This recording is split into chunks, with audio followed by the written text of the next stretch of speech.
Elections వచ్చినప్పుడు కొన్ని statements వస్తూ ఉంటాయి. ఆంధ్రప్రదేశ్లో వస్తే రెడ్ బుక్, ఇక్కడ వస్తే మొన్న పింక్ బుక్, ఇట్లా స్టేట్మెంట్స్ వచ్చినాయి. డీజీపీ శివధర్ రెడ్డి గారు వచ్చినప్పుడేమో ఆయన ఖాకీ బుక్ అన్నాడు. ఇక ఈ డీజీపీ ఇంకెవరికి ఇంకా స్టేట్మెంట్ చేయలేదు, ఇంతవరకు ఆయన ఓపెన్ కాలేదు. మీరేమో మేము 2.0 బీఆర్ఎస్ తప్పు చేసినటువంటి అధికారులందరూ సస్పెండ్, ఆర్జికర్ కావచ్చు, ఇట్లాంటి స్టేట్మెంట్ చేస్తారు. మీరు ఎందుకు స్టేట్మెంట్ కాదు, జరగబోయేది అదే. సస్పెండ్ అందరు అందరూ అంటే మేము ఎవరెవరు ఇన్వాల్వ్ అయ్యారు?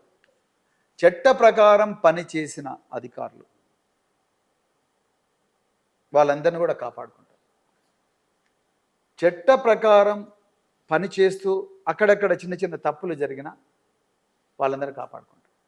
మేము ఏ అధికారిని కూడా మాకు ఫేవర్ చేయమని అడుగుతలేదు. నో, మాకొద్దు, అవసరం లేదు. ఇది పోరాటాల పార్టీ, ఇది పోరాటం చేస్తూనే ఉంటుంది. మేము అడుగుతున్నదంతా కూడా అధికారులను దయచేసి చట్ట ప్రకారం పనిచేసి ప్రజలకు న్యాయం చేయండి అని అంటున్నాం.